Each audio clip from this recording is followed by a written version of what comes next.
કેમ છો બધા મજામાં હશો તેવી આશા અને શુભેચ્છાઓ। તમારા બધાનું સ્વાગત છે આપણી રેસીપીની ચેનલ સિલ્વર સ્પૂન હીરોઝ કિચનમાં। તો ચાલો આપણે આજે જોઈશું એક નવી વાનગી। આજે આપણે બનાવીશું એકદમ ફૂલીને દડા થાય તેવા સરસ જાડા મઠિયા। તો મિત્રો સૌરાષ્ટ્ર બાજુ આપણે ઓછા બને છે જાડા મઠિયા, પણ અહીં આ બાજુ વડોદરા આવી એટલે ખબર પડી કે અમદાવાદ વડોદરા બાજુ મધ્ય ગુજરાતમાં બહુ જ બધા બનતા હોય છે। આપણે જેમ ફરસી પૂરી ગાંઠિયા બનાવતા હોય તેવી રીતે જ આ લોકો જાડા મઠિયા બનાવતા હોય છે, પણ એકદમ પાતળા મઠિયાથી અલગ જ બને છે। અને મિત્રો એક વખત તમે આ ચાખી લીધા ને તો પાતળા મઠિયા પણ ભૂલી જશો એવા સરસ આપણને એક્સપર્ટ કામિની બેન આપણને રેસીપી શીખવવાના છે। તો ચાલો ફ્રેન્ડ્સ, મોડું કર્યા વગર જોઈ લઈએ એકદમ પરફેક્ટ માપ સાથે પરફેક્ટ રેસીપી। જે લોકો જાડા મઠિયા બનાવતા હોય અને પોચા પડી જતા હોય પછી તો ખાસ તે આ રેસીપી જોઈ લઈએ। સૌપ્રથમ આપણે આવી રીતના પાણી લેશું। માપિયાના કપથી અડધો કપ પાણી લીધેલું છે અને તેને ગરમ કરવા રાખી દેવાનું છે। પછી આપણે તેની અંદર ખાંડ ઉમેરીશું। 1/3 કપ છે અને માપથી વજનથી ગણીએ તો 65 ગ્રામ ખાંડ લીધેલી છે અને તેને આપણે સરસ હવે ગરમ કરીશું અને હલાવતા જશું એટલે સરસ ઓગળી જાય। થોડુંક પાણી ગરમ થઈ જાય એટલે નીચે લઈ લેવું અને આવી રીતના ચલાવ્યા કરવાનું એટલે સરસ ખાંડ ઓગળી જશે।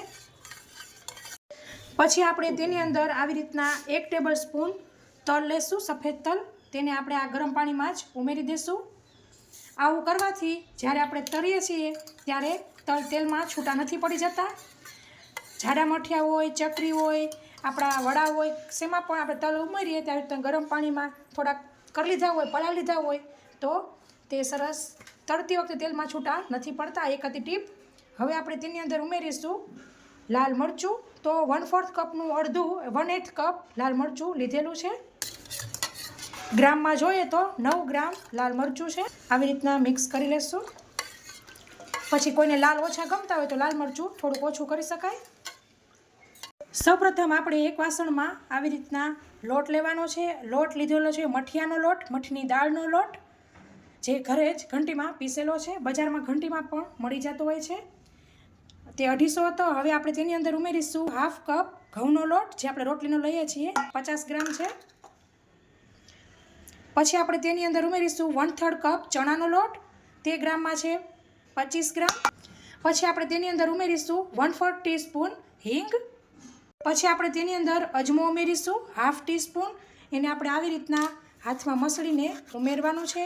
સાઈડમાં જે આપણે ગરમ કર્યું છે તે સરસ ઠંડુ થતું જશે ત્યાં સુધીમાં અને એકદમ હુંફાળા જેવું રહે ત્યાર પછી આપણે તેને યુઝ કરવાનું છે। વચમાં આવી રીતના હલાવી લેવું એટલે ઠરતું થાય।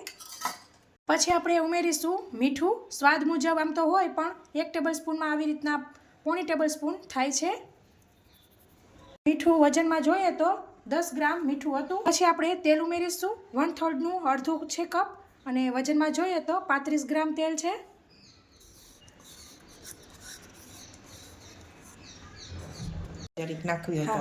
થોડીક ચપટી એવી ઓપ્શનલ હળદર છે, નાખવી હોય તો નાખી શકાય, નહીંતર ચાલે, અમે નાખીએ છીએ। અને બધું આપણે હવે મિક્સ કરી લેશું।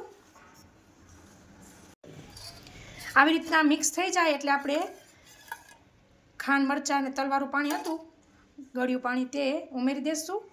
હવે તમારે ગળપણ કેટલી જોઈ છે તેના આ એકદમ પરફેક્ટ છે, ન વધારે સુગર ન ઓછી સુગર એવા, પણ જો તમને ગળિયા મઠિયા ભાવતા હોય તો થોડીક વધારે ખાંડ તમે લઈ શકો છો। તો હવે આપણે જેટલું પાણી લીધું હતું 1/2 કપ તે બધું લઈ લીધું છે અને હવે મિક્સ કરીશું। ખાંડની બદલે ગોળ પણ ઉમેરી શકો છો અને ખાંડ ગોળ બંને મિક્સ કરીને પણ લઈ શકો છો, તો તે તમારા અનુકૂળતા મુજબ લેવું। એકસાથે વધારે પાણી નહીં ઉમેરી દેવાનું, એક્સ્ટ્રા જે પાણી ઉમેરવાનું થાય તે, કેમ કે આપણે જે ગળ્યું પાણી કર્યું તેમાં જ બધું મિક્સ થઈ જશે ઓલમોસ્ટ।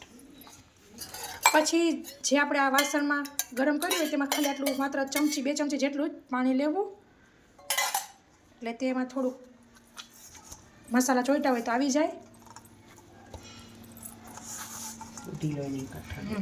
અને લોટ આપણે બહુ ઢીલોય નહીં ને કઠણ નહીં, એવો મીડિયમ બાંધવાનો છે। એટલે પછી આ રીતના લોટ મિક્સ થઈ જાય પછી પાણી જે ઉમેરવાનું થાય એક્સ્ટ્રા તે ધ્યાનથી ઉમેરવું। તો આપણો લોટ સરસ બંધાઈ ગયો છે અને છેલ્લે હાવ અડધી ચમચી જેટલું તેલ થોડુંક લઈને આપણે મસળી લેવાનું છે અને એકદમ જો આ રીતના ન સોફ્ટ કે ન કઠણ એવો માપનો લોટ બાંધવાનો છે. પછી આ લોટ સરસ મસળાઈ જાય એટલે આપણે તેને 5 થી 10 મિનિટ માટે એમને રેસ્ટ આપવાનો છે.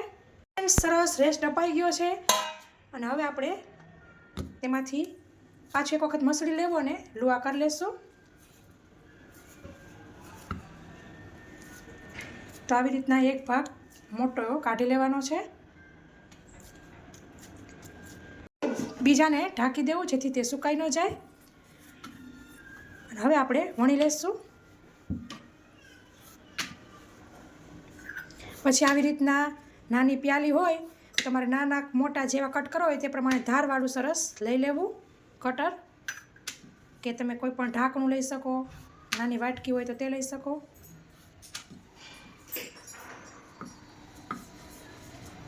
હવે આપણે આવી રીતના સરસ ન જાડો કે ન પાતળો એવો માપનો રોટલો વણ લીધો છે. હવે તેમાંથી આવી રીતના કટ કરી લેશું અને હવે આપણે આવી રીતના લઈ લેશું. વધારાનો લોટ હોય તે કાઢી લેવાનો.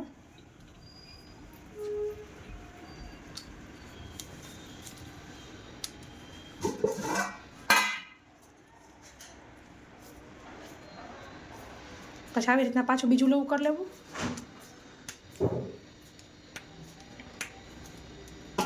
અને સાઈડમાં આપણે આવી રીતના તેલ ગરમ કરવા રાખી દેવાનું છે.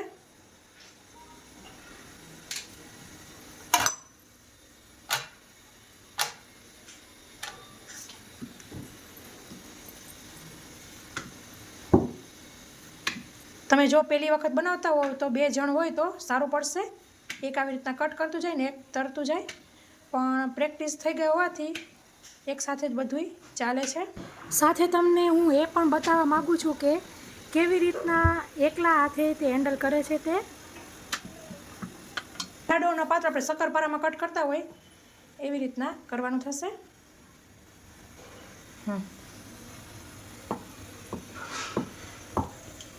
તો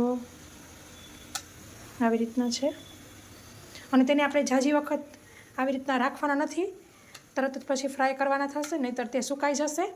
સુકાઈ જશે તો તે ફૂલશે નહીં.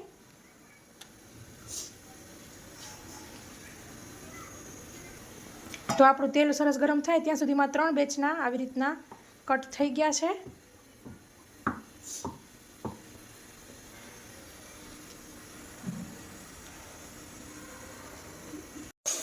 તો તેલ ચેક કરી લીધું છે, સરસ ગરમ થઈ ગયું છે.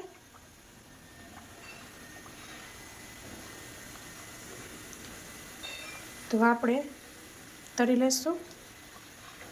તમે જોઈ શકો છો સરસ ફૂલીને દડા થાય છે.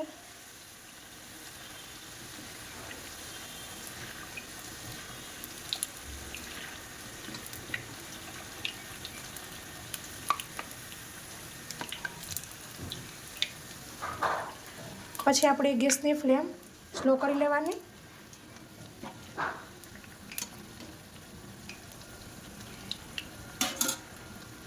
હવે તે થતા હોય ત્યાં સુધીમાં પાછા બીજી બેચ રેડી કરી લેવી.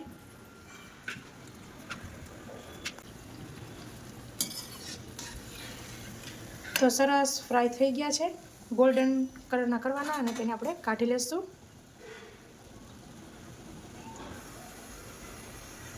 તો આમ હવે આપણે બીજી બેચ તળી લેશું.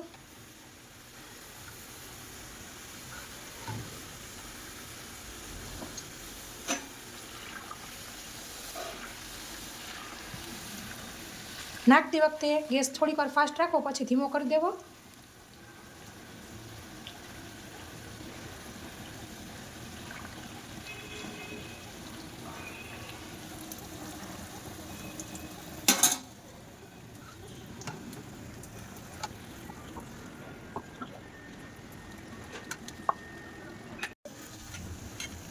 તો આપણી બીજી બેચ પણ મસ્ત રેડી થઈ ગઈ છે, કાઢી લઈશું.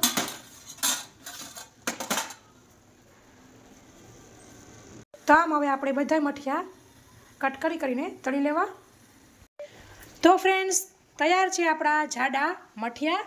તમે દિવાળીમાં, સાતમમાં કે એમને એમ ઘરે કટક બટક ચા ભેગા નાસ્તામાં બનાવી શકો છો. બહુ ટેસ્ટી લાગે છે અને 15 થી 20 દિવસ સુધી કશું પણ થતું નથી. તો આશા રાખું છું કે તમને મારી જાડા મઠિયાની રેસીપી જરૂરથી પસંદ આવી હશે. પસંદ આવી હોય તો લાઇક કરજો, તમારા પરિવાર મિત્રોમાં શેર કરજો. અને આ ફ્રેન્ડ્સ, તમે મારી ચેનલ ઉપર નવા હોય અથવા તો હજી સુધી મારી ચેનલ સબસ્ક્રાઈબ ન કરી હોય તો જરૂરથી સબસ્ક્રાઈબ કરજો. બાજુમાં આપેલા બેલ આઇકન ઉપર ક્લિક કરજો, જેથી મારી આવનારી રેસીપીની નોટિફિકેશન તમને જલ્દીથી મળે. તો ફ્રેન્ડ્સ, ફરી મળીશું એક નવી રેસીપી સાથે. ત્યાં સુધી આવજો. Thank you. બાય. જય શ્રી કૃષ્ણ.